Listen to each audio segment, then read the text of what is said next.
noite para você. A gente abre essa edição com a reconstituição que a Polícia Civil fez hoje de manhã do assassinato de uma idosa de 84 anos, morta durante uma troca de tiros no Morro do Papagaio, na região centro-sul de Belo Horizonte. Duas gangues rivais seriam responsáveis pelos disparos. A rua principal do aglomerado, onde o crime aconteceu, foi fechada pelos policiais. Um dos suspeitos do crime, identificado como Lucas Pinheiro de Oliveira, de 32 anos, participou da reconstituição da morte de uma idosa no dia 7 de janeiro. As versões são muito contraditórias entre os suspeitos e entre as testemunhas. Então hoje foi marcada essa reprodução simulada dos fatos justamente para confrontar as versões contraditórias e elucidar aí essas contradições para a gente chegar mais aproximar da verdade dos fatos. Celuta Maria de Freitas, de 84 anos, morreu durante uma troca de tiros entre gangues rivais aqui no Morro do Papagaio, na região centro-sul da cidade. Ela tinha acabado de sair de uma padaria quando foi atingida pelos disparos. A idosa tinha saído de casa para fazer compras e acabou morrendo. Moradores que não quiseram gravar entrevista contaram a nossa equipe que no dia do crime o local se transformou em um cenário de guerra. Com a reconstituição, a polícia espera identificar e prender outros suspeitos. 3 pessoas foram presas suspeitas de estelionato aqui na capital. A Polícia Civil concluiu as investigações de 2 casos diferentes. Em um deles, um casal é acusado de aplicar o golpe do chupa-cabra para roubar dinheiro de caixas eletrônicos. Esse vídeo feito pela Polícia Civil mostra o criminoso Charley Clóvis Santos, de 33 anos, tirando um dispositivo de plástico conhecido como chupa-cabra de um caixa eletrônico. Ele agia junto com a esposa Deise Vieira Costa, de 32 anos. Em 5 meses, eles realizaram 50 crimes, um prejuízo de R$100 mil. Até então, nós conseguimos localizar 50 vítimas. Ele introduzia o chupa-cabra na leitura do cartão, fazendo com que o cartão da vítima ficasse travado. E aí orientava a vítima a ligar para o número que ele mesmo colocava em cima do terminal, e depois disso a vítima ia embora, deixando o cartão para trás. Ele aproveitava e o retirava utilizando os dados que ele obteve. Eles já estavam presos há 3 meses, mas as investigações foram concluídas agora. Cada um pode pegar uma pena de até 10 anos de prisão. A operação ficou conhecida como Weekend, pois eles agiam geralmente aos finais de semana. Nenhum dos indivíduos falou com a imprensa. E o segundo caso de estelionato do dia é de um jovem de 26 anos que aplicava o golpe pela internet. Ele anunciava o aluguel de um sítio para lazer, mas quando as pessoas compravam o serviço e chegavam até o local, o endereço simplesmente não existia. Falava que tinha um sítio para alugar e, em razão disso, obtinha vantagem devida. E como que ele falava que esse sítio estava para alugar? Era pela internet, por telefone? Através da internet. Ele colocava o anúncio e, com preço convidativo, e em cima disso atraía as vítimas com o intuito de tentar alocá-lo. A hora que ia conferir, não existia, ele já tinha tomado prejuízo. Ele foi preso em um apartamento em Nova Lima, na região metropolitana de Belo Horizonte. O estelionatário já está à disposição da Justiça. Roubo a banco também em Três Pontas, no sul de Minas. Criminosos explodiram caixas eletrônicos nessa madrugada. Os moradores da cidade relataram à polícia que ouviram tiros e explosões por volta das 3 horas da manhã. Imagens gravadas por câmeras de segurança mostram o momento da entrada dos criminosos na agência. Em outro vídeo gravado por um morador, dá para ver que os bandidos realizam diversos disparos e explodem os caixas eletrônicos.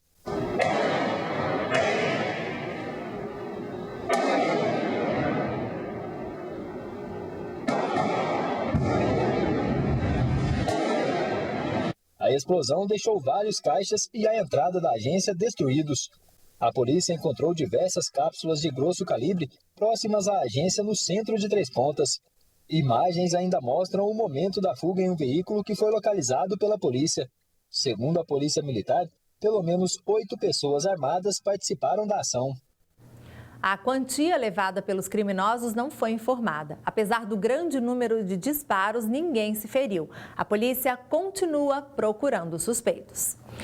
A chuva forte causou transtornos em Itajubá. Moradores da cidade gravaram vídeos mostrando a situação.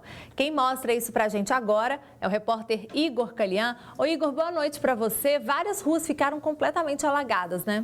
Pois é, Gisele, boa noite para você, pessoal de casa. Olha, várias ruas alagadas, muito estrago e prejuízos para o pessoal aí de Itajubá, cidade que fica no sul de Minas. Como a gente já está vendo, inclusive, algumas imagens aí amadoras que o pessoal mandou para a gente, olha só, ruas completamente alagadas, os carros passando aí por esse rio, né? As ruas acabam virando literalmente um rio. O que aconteceu? Essa forte chuva atingiu a cidade ontem à noite, olha só, os pneus dos carros ficam praticamente todos cobertos pela água. Com o excesso de chuva, o ribeirão que corta a cidade acabou transbordando, né? Inundou aí diversos bairros do município.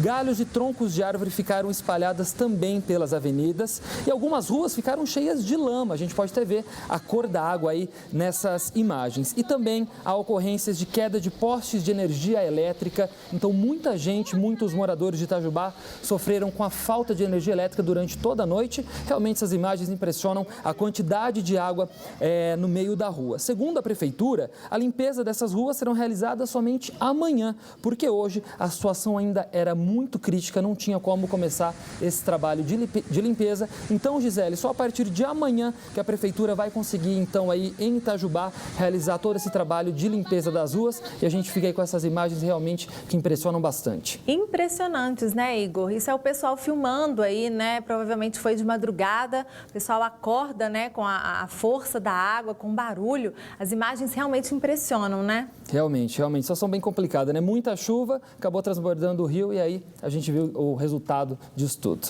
Tá certo. Muito obrigada pelas informações, Igor. 5 homens ligados ao Movimento Sem Terra foram presos depois de invadirem uma propriedade privada às margens da BR-365. Essa ferramenta foi usada para cortar o arame da cerca.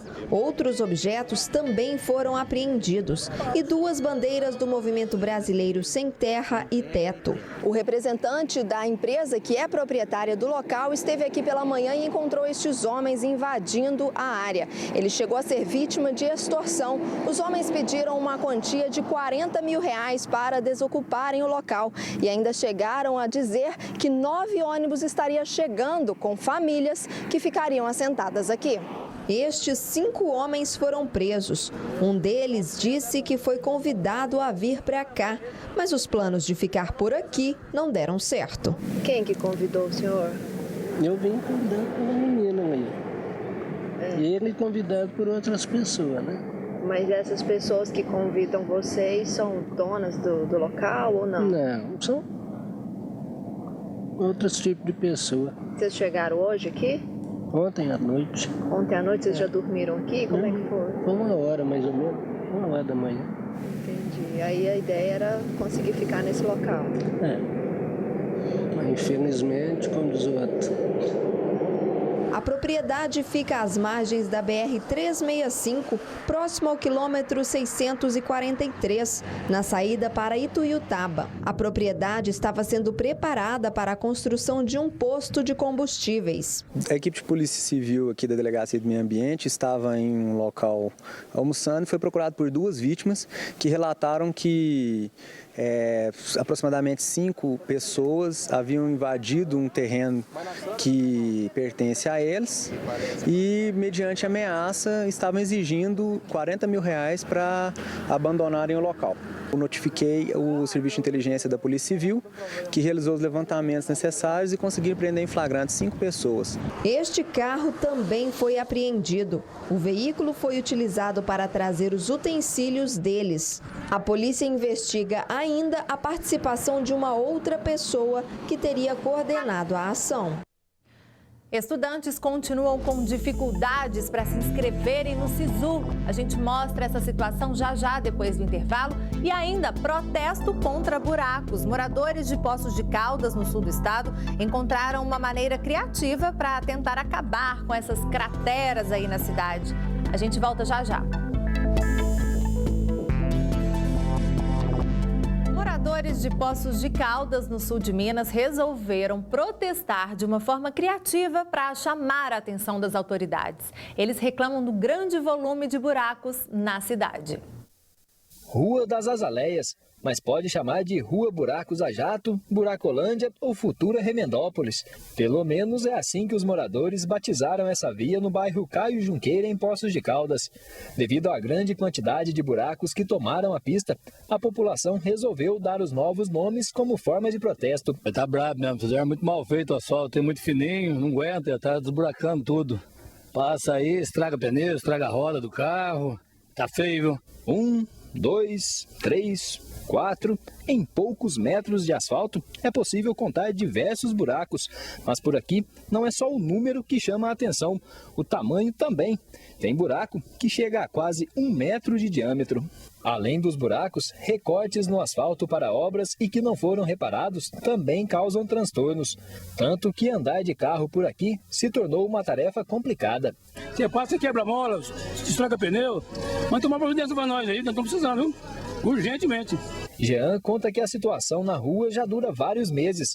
Ele diz que a vizinhança já cansou de reclamar e que espera que em breve a situação melhore. A gente tem um veículo aí, paga o IPVA, paga essas coisas todas aí, quebra uma peça aí, a prefeitura não arca com nada, quem vai arcar é só a gente mesmo. Tem que resolver o mais rápido possível. Com certeza, a gente já espera aí o novo prefeito entrando aí, porque ele resolva isso. E o pedido de Jean deve se realizar em breve. Pelo menos é o que garante o secretário de obras do município. Ele afirma que já está em andamento um projeto de recuperação de pavimentação na cidade. Nós já começamos em algumas ruas da cidade, porém o tempo não nos tem ajudado. Nós estamos tendo incidência de chuvas, o que tem prejudicado esse trabalho. Um dos passageiros do helicóptero que caiu no fim de semana em Capitólio recebeu alta do hospital e outros 2 seguem internados no sul de Minas. A gente volta a conversar com o Igor porque hoje algumas imagens de dentro do helicóptero foram divulgadas, né, Igor? É isso mesmo, Gisele. A gente já mostrou esse acidente que aconteceu no domingo à tarde, às margens do Rio Turva, aí na cidade de Capitólio. Só que hoje foram divulgadas algumas imagens inéditas, né? Até então, feitas por uma passageira desse helicóptero. Olha só, a gente já está acompanhando aí, o pessoal de casa já está vendo que a passageira entra, eles estão em 4 pessoas, o piloto e 3 passageiros. E eles estão filmando aí, ó, como vocês podem ver, todo mundo muito animado, né? Dando esse passeio aí, sobrevoando o Rio Turvo. Inclusive esse passeio que é muito feito por lá, né? E então a gente está aí algumas imagens externas também, essa é a visão da passageira que estava gravando tudo. E agora a gente vai ver exatamente o momento em que o helicóptero vai perdendo altura. Ele inclusive não ganhou muita altura e acabou caindo, olha só. A imagem realmente impressiona bastante. A gente vai ver aí novamente, olha aí, o momento que eles estão entrando na aeronave e até o momento que o helicóptero acaba atingindo o chão. Como eu disse, ele não tomou muita altura, inclusive a aeronáutica já está investigando as causas desse acidente. E o helicóptero, então, novamente, essas imagens inéditas acabaram caindo aí às margens do Rio Turvo. Como você já informou, Gisele, 2 pessoas já foram liberadas e 2 pessoas ainda seguem internadas. Então, como a gente viu aí, Gisele, agora as imagens de dentro da aeronave, realmente uma queda de um helicóptero impressiona bastante, né? Impressionante. Nem deu tempo deles comemorarem tanto, né, Igor? Exatamente. Coisa de 40 segundos, o helicóptero já estava no chão. É verdade. Obrigada, viu, Igor, pelas informações. Estudantes que querem se inscrever no Sistema de Seleção Unificada, o SISU, reclamam de problemas no acesso ao site. As inscrições foram abertas ontem, mas quem fez a segunda versão da prova encontra dificuldades e passa por um teste de paciência. Nervosismo à flor da pele. Já são horas na frente do computador para tentar fazer a inscrição no SISU, Sistema de Seleção Unificada. A mensagem informa: inscrição ou senha inválida. Um teste de paciência para Isabela, que pretende fazer biomedicina na Universidade Federal de Minas. Eu fico com um sentimento de angústia, né? Porque a gente espera esse tempo todo pelo SISU, nervosa, angustiada, querendo saber como é que tá as notas de corte, né? Para entrar na disputa por uma das quase 239 mil vagas em 131 instituições de ensino superior, o candidato tem que ter feito o Enem e não pode ter zerado a redação. Para se candidatar, é preciso acessar a página do SISU, tendo em mãos o número de inscrição do Enem. Na página, é possível escolher 2 opções de curso e pesquisar o número de vagas disponíveis para cada curso. O candidato pode alterar os cursos escolhidos até o final do prazo de inscrição, às 23h59 do dia 27 de janeiro. O resultado será divulgado no dia 30 de janeiro e os candidatos selecionados podem fazer suas matrículas entre os dias 3 e 7 de fevereiro. Quem for aprovado já começa a estudar no primeiro semestre deste ano. O Ministério da Educação divulgou nota em que afirmou que a grande procura dos candidatos provocou falhas no sistema e que os problemas foram corrigidos. Eu tirei 716,9 e ano passado a nota de corte para a minha modalidade foi 690. Então eu acredito que eu vou conseguir. Pois é, e com a abertura do SISU, milhares de estudantes estão se perguntando agora qual carreira seguir daqui para frente. Com o mercado em crise, olha, é bom pesquisar antes de escolher a graduação. O Lucas começou o curso de Engenharia Elétrica na Universidade Federal de Minas Gerais. Mas depois de 6 meses, ele teve outra visão sobre o seu futuro profissional. Eu gostava de matemática, da área de engenharia como um todo, e eu fui inspirado por um professor para entrar em Engenharia Elétrica. Só que quando eu comecei a cursar o curso, eu percebi que eu estava fazendo às cegas, quer dizer, eu não tinha certeza o que eu queria fazer, por que eu estava ali. Isso me incentivou também a trancar o curso para procurar o que eu ia fazer com mais certeza, assim, com mais firmeza. E o caso dele não é uma exceção. Esse tipo de mudança ou dúvida sobre os cursos é normal entre os estudantes e não é para menos. Afinal, a graduação é uma etapa importante para muita gente. Por isso, essa coordenadora de carreiras destaca algumas questões que devem pesar na decisão. É muito importante que ele pense o que ele gosta de fazer, como ele se vê daqui a um tempo, né? As carreiras que fazem sentido para ele, que tem a ver com a pessoa que ele é, por isso então exercer bastante o autoconhecimento e também entender um pouco do mercado, mas não ficar focado especialmente no que o mercado tem a oferecer, nas áreas que o mercado está demandando. E para quem está mais preocupado com o futuro do mercado de trabalho, um relatório divulgado recentemente mostra quais profissões estarão em evidência daqui a alguns anos. E esse relatório foi criado através de entrevistas com executivos e destaca as áreas de tecnologia, contabilidade, vendas, designers, arquitetura e engenharia, recursos humanos e relações governamentais. O mundo tem mudado constantemente numa velocidade assustadora, né? Então, assim, com certeza muita coisa vai ter mudado. Agora, o que é importante é que o profissional não perca de vista as oportunidades que ele tem para crescer, para se aprimorar. Às vezes a pessoa está entrando na faculdade agora e tem algumas competências que não são exigidas na área dela, mas daqui a 4, 5 anos vão ser. As opções são muitas e a escolha realmente não é fácil, mas se feita com cautela e bem planejada, pode fazer de você um profissional mais satisfeito. Quando eu tranquei o curso, eu já direto procurei um especialista de orientação profissional, a gente fez um trabalho junto em algumas sessões, eu já sabia qual era a minha área, né, que eu sempre gostei de engenharia mesmo, então a gente teve umas sessões de conversar, ver quais são os cursos, quais são as minhas tendências, né? E a gente optou pela engenharia química nesse processo que a gente fez junto aí, que durou alguns meses, na verdade. Já consigo projetar bem mais na frente, que é um curso que me inspira mais, que eu me vejo mais dentro dele. Acho que me inclui mais. Falta uma semana para o show Simples Assim e depois do intervalo a gente te conta quais são as atrações. E ainda, se você vai contratar uma van escolar para o seu filho, atenção com a vistoria do carro, hein, gente? Tem que estar tudo em dia para o veículo poder rodar. É daqui a pouquinho.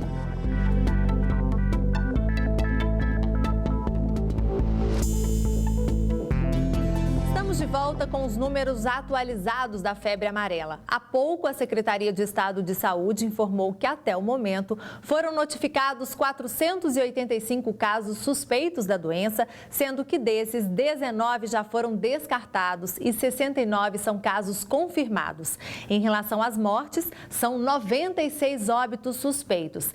Desses, 38 foram confirmados. Há pouco mais de uma semana para a volta às aulas, ainda tem muitos pais procurando transporte para os filhos. A BH Trans realiza a vistoria das vans escolares e quem vai contratar o serviço tem que ficar de olho se o veículo está com os documentos em dia.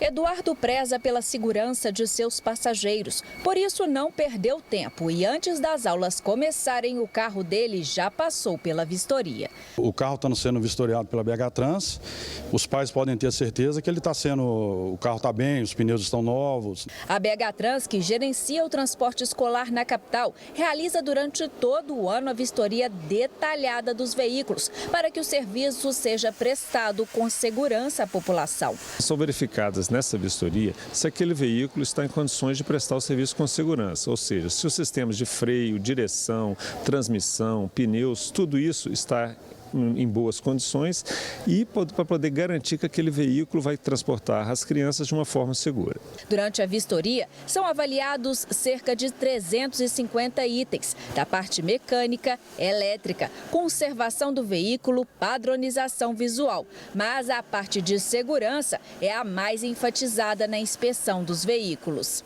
Pelo telefone 156 ou pelo site da BH Trans, ao informar a placa do veículo ou o nome do motorista, o pai consegue saber se ele é cadastrado e ainda se está em dia com as vistorias. Motoristas do transporte escolar devem portar o registro de condutor da BH Trans e um documento chamado autorização de tráfego, que confirma que o veículo passou pela vistoria e está apto a prestar o serviço. O único problema que eu vejo nesse esquema do escolar é o caso dos piratas. E cobram preços, às vezes, até metade do que a gente cobra. E esses escolares, infelizmente, não são fiscalizados pela BH Trans. É um risco, né? É um risco muito grande. Hoje, a frota legal de veículos escolares em BH é de 1.870 carros. Às vésperas da volta às aulas, a demanda por vistorias aumentam muito. São feitas, em média, 22 inspeções por dia. Com tudo pronto, é hora de voltar ao trabalho. Mais 6 meses agora, trabalhando certinho, em agosto voltar para fazer uma nova vistoria.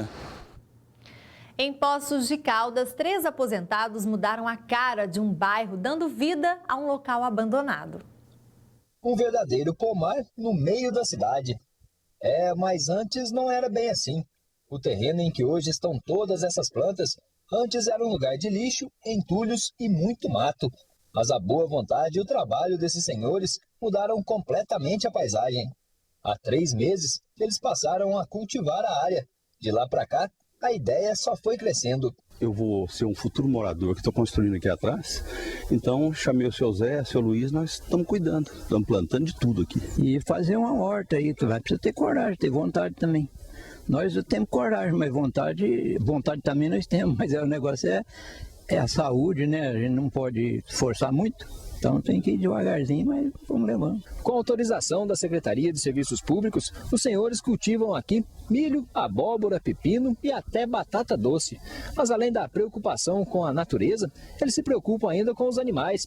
Aqui tem até um local para os pássaros se alimentarem. E a relação com os animais também deu frutos. Ao se alimentarem de sementes, eles acabaram responsáveis pelo aparecimento desses girassóis. A área pública que constantemente trazia problemas aos moradores do Jardim Novo Mundo e Residencial Pitangueiras, hoje é cuidada diariamente pelos aposentados. Por aqui, a vizinhança elogia a atitude dos senhores. É importante, principalmente a questão da refrescar a área, porque vai ter mais sombra, os pássaros também estão vindo mais, então assim, eu acho que é importante e muito válido. Eu acho muito bom, né? O meu hoje está precisando muito do meio ambiente, nós estamos precisando de árvores. É uma coisa muito boa, para plantar encher de árvore aí, crescendo mato, cria bicho, então é bom sim. A ideia inicial tem crescido. Hoje inclui muitas árvores frutíferas, como as de limão, acerola, manga e amora. As ornamentais também ganharam espaço.